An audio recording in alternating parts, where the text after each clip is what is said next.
welcome to video number 3. So what we want to make now is a fake rain effect, which is super simple. You'll see this in movies, and you'll start to realize when you watch a lot of movies how many After Effects that these companies actually use. So this could be fake fire as well, or snow. So obviously you can't predict the weather all the time. So when you are filming, it is super helpful to be able to put this effect on top of your footage, and it gives the illusion that it's actually raining or snowing or whatever you need. So let's start by just creating a new composition. A lot of the time, if you did get footage and you wanted to overlay the rain or fire onto that footage, you would just click and drag that footage into the composition, and that would give you the exact dimensions of that footage. So in this instance, we'll actually overlay it onto a static image. So we can just create it as 1920 by 1080, and we'll just call it fake rain. Again, I always do 29.97 because it just does it by default, and unless told otherwise, I would just always keep it as 29.97. If you are working with a client or a videographer in the future and they have filmed it with a different frame rate, then of course you can change that, but that's a conversation you'll have to have with them, and only do what they recommend or what they tell you. And this comes with the exporting settings as well. If you are working for a broadcast station, they'll have the specific settings that you need to export out. And the same with lower thirds and all those TV adverts at the bottom of the screens. When they're actually putting that on top of live footage, you need to have a transparent background. So you'll have to update your settings to be an alpha channel when you're exporting. But we'll get into that later in the exporting tasks. So let's just call this fake rain. Duration can be 3 seconds. Background color doesn't matter, as we're not going to see it anyway. Click OK. So you can get free images from a few different sites. I tend to always use Unsplash. I just think they've got really cool images, and yeah, they're just really easy to make cinemagraphs with. So Cinemagraphs also, they are just a very subtle moving image. So for instance, I've seen ads before for large companies. It could be a photo of someone blowing a bubble with bubble gum. They may just pop a bubble over the top of that, but then keep the static image of the person behind. So it's just this really cool effect of a mix between video and static image. Or if you had, say, a photo of you standing in the snow, you could just overlay snow on top of that, but it's still a static image, but you've got the video on top of it. So let's just drag in whatever image you like. So try and make it a rainy day vibe. So it could be dark, creepy. In this instance, I've got a lightning photo, like so. And I've also sourced a black and white photo, like so. So as you can see there, I've actually just dragged in those photos directly off my desktop onto my composition. You can do it whatever way you like. Otherwise, you can drag into your project file, or you can go file, import, file. But I guess over time, when you start getting used to After Effects, you just want things done short and sharp and quickly. So it's easier to just drag it directly onto the scene. And you've also got to make sure that whatever images and footage and audio, whatever you actually have in this After Effects file, needs to be linked. So it works exactly the same as the other Adobe Suite products like Illustrator. If you've got your brand assets like logos and whatnot, they're always going to link to the file path that you've saved it in your computer to.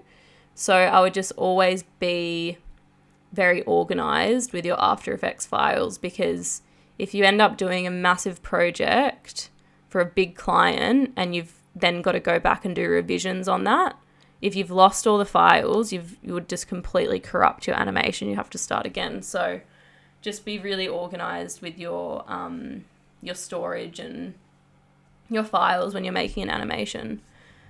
So let's just go with this black and white one for starters. So I'm just going to make this a bit bigger.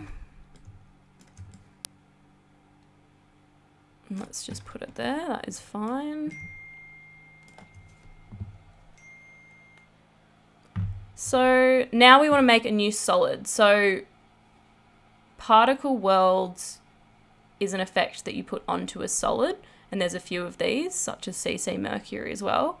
So we'll just add a new solid and we'll call this rain layer. Doesn't really matter what you call it. Just a black solid. Doesn't matter because we're not going to see it anyway. And then in your effects and presets panel, start typing in party and it will come up. So particle world, CC particle world, it's under simulation. Just drag that on top of your solid. So you can see this little Z has come into the scene, which means that we're actually working with the Z axis, which is depth, but it's not actually 3D. So it's just that 2.5D illusion that it looks like it's in this Z axis plane. So if we just hit spacebar, you'll see that we've already got the effect in place, and by default it gives you this orange and yellow spark kind of look. And already with this effect, if you had a wire or an electrical explosion animation, you can apply this effect very simply to that, and you've already got it. You can obviously do some minor adjustments, but it's already there. So now we just want to pull this up. So see how it goes white here with my arrow? That actually means that I can move this around on my plane. So if we just want to move it off screen, and then you'll see here in your effect controls that you've got your particle worlds here. So if you drop down all these settings, you can always just play around with these and just keep clicking spacebar to give some trial and error, because there's no specific settings that are going to work with everything. So it just depends what you want to achieve visually. So if we lower the birth rate, it means that we're giving birth to less of these little particles. So even if we go 0.5, maybe a little bit more realistic for rain, unless it was a full-blown torrential rain storm. And then let's change. We probably won't change the physics of the animation because I think explosive actually works quite well for rain. However, if you did want to make fire, you would change it to this fire setting here. So you can see here that it's actually going the reverse way. It's going upwards, which is quite cool. And let's just have a look at the other ones. This is the little fountain. So this would work well if you had like a water fountain or maybe an elephant blowing some water out of its trunk. You've got vortex, which is like a tornado. But let's just go back to explosive. I think we'll bring that back up. Yep. So now we're looking at our particle. So you can see the particle type here is a line, which is great because rain is generally lines as to what we see them as.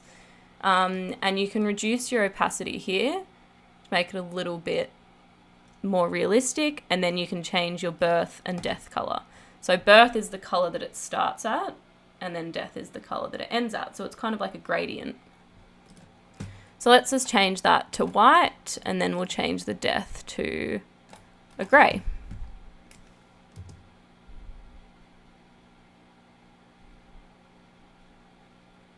So you can see there that you've already got your fake rain, and obviously if you wanted the composition to go a bit longer, you can easily change this, zoom out, extend my layers,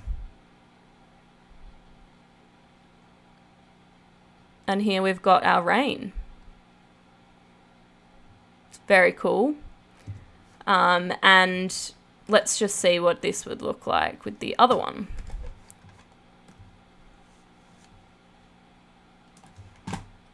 So I think this is almost a perfect image for this effect because you can see that the angle of the rain is almost in a triangle. like it goes in towards the top, and the angles that we're actually looking up at those trees, it's the same thing. So I think this sort of effect is perfect.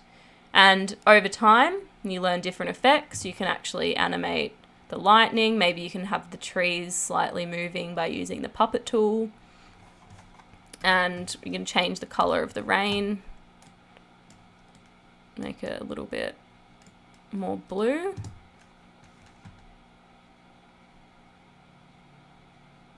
And there you have it.